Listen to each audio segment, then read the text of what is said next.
Hello friends नमस्कार स्वागत जनाऊँ आपण को Utkal free job YouTube channel. So friends आज यही वीडियो रे आपण मानक जनइबू सिलेक्शन प्रोसीजर बा सिलेक्शन क्राइटेरिया कौन रही ग्रामीण डाक सेवक पोस्ट पाई जीडीएस आमर जो ओडिशा पोस्टल। सो फ्रेंड्स यही वीडियो को लास्ट पर्यंत देखंतु पूरा सिलेक्शन प्रोसीजर जानिबा पई। ता पूर्वर कहवाई चाहबू जदि आप आम चैनल रे नुआ अच्छी आउ एपर्यंत आम चैनल को सब्सक्राइब करना तो तले थी नाली कलर बटन को दबाई सब्सक्राइब करूँ आ पाखर बेल घंटी को दबाई दिंतु ताहले आगो को जो वीडियो अपलोड करवा तो आपण पाखक नोटिफिकेशन चलीज। तो चलतु आरंभ करवा। सो फ्रेंड्स देखंतु एटा हला ऑफिशियल नोटिफिकेशन रो स्क्रीनशॉट नहींछु जोटा कि एप्लाई बेल को बाहरी थिला। सो फ्रेंड्स फास्ट पॉइंट देखंतु सब इंग्लिश रे लिखाई किंतु मु आपन को ओडिया रे बुझाई दउची कहीं वीडियो को एते लंबा करवानी। सो प्रथम पॉइंट रे लिखाई तो सिलेक्शन टा एमिति हेबो जोटी ऑटोमेटिक जेनेरेटेड मेरिट लिस्ट माने सेटा जेति कि मार्क अनुसार हेबो सिलेक्शन टा से माने कहीं किछि करिवेनी केवल मार्क अनुसार ही सिलेक्शन करबे जहार बेसी मार्क थिवो से ही प्रथम सिलेक्शन पाइबो जे नै कि जे आगर पकई छी कि कोन रही छी सेमति किछि नै।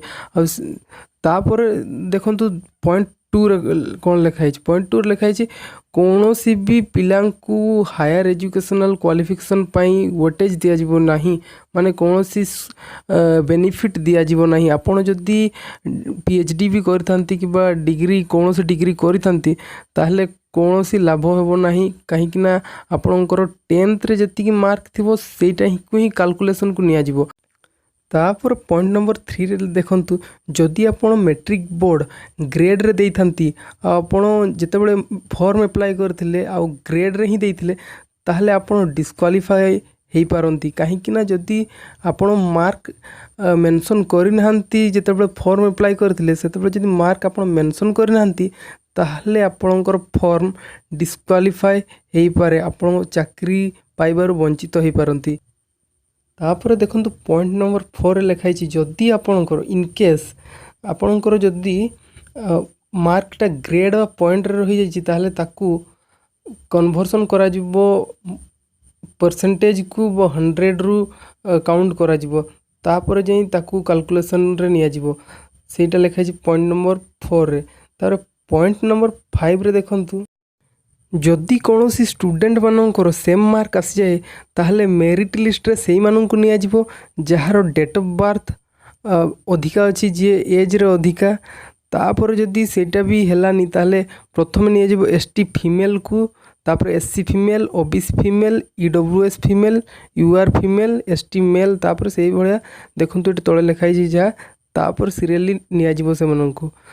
तापर पॉइंट नंबर 6 देखिवा जेतेबेले ऑनलाइन फॉर्म अप्लाई होतिला तो सेतेबेले जणे कैंडिडेट मैक्सिमम 20 पोस्ट रे अप्लाई करि परिबो ता माने नुहे जे जदि सेही पिला सेही कैंडिडेट 3-4 पोस्ट रे तारो सिलेक्शन हैला तो सब पोस्ट ताकू दिया जिवो सेमिति नुह सेही पिला को सेही जगह दिया जिवो जो ठारू कि ता घर सबुठार पाखरे होथो जेमिति कि निजरो टाउन रे बा निजर डिस्ट्रिक्ट रे निजर स्टेट रे सबुठार पाखरे जोटा हबो सेठी ताकू जॉइनिंग दिया जिवो ठीक अछि। तो सेटा ही लिखाई जी पॉइंट नंबर 6 रे। तापर देखंतु पॉइंट नंबर 7 जदि जणे कैंडिडेट 5टी पोस्ट पाई अप्लाई करछि जेमति प्रिफरेंस से देछि पोस्ट 1 पोस्ट 2 पोस्ट 3 एमिति प्रिफरेंस 5टी देछि तो सब 5टी जाकर सिलेक्शन हैला किंतु सिलेक्शन हैला पर जोटा प्रिफरेंस तार फास्ट रे थिवो सेहीटा ही ताकू दिया जिवो आ बाकी जो 4 गोटे रही जाइथिवो तो सेही गुडा को तार फॉरफिटेड माने तार सेगुडा रहिबोनी से चाकरी सेगुडा पाइबोनी। तापर सही पर ही जदि से अलग अलग सर्कल रे पकई थिवो तो जो सर्कल प्रथमे प्रिफरेंस रखी थिवो प्रथमे तो सही सर्कल रे ही ताकू दिया जिवो। तापर देखंतु पॉइंट नंबर 8 जेते बेले ऑनलाइन फॉर्म फिल करागला सेते बेले जदि आपण निजर एप्लिकेशन को सबमिट कर देइछंती विदाउट कंप्लीट योर डाटा माने आपण पूरा डाटा दे नाहंती पूरा इनफॉरमेशन दे न दे कि आपण जदि निजर एप्लिकेशन को सबमिट कर देइथिले ताहले ताहा रिजेक्ट हेई पारे। तो एटा ही लिखाई थिला 8 नंबर पॉइंट रे। वीडियोटी जदि आपको भल लगिला ताहले लाइक करंतु आउ किछि जदि डाउट रहिला ताहले तळे कमेंट करंतु मु रिप्लाई निश्चय करिवि। आउ आम चैनल को निश्चय सब्सक्राइब करंतु। वीडियोटी देखिथिबारु धन्यवाद।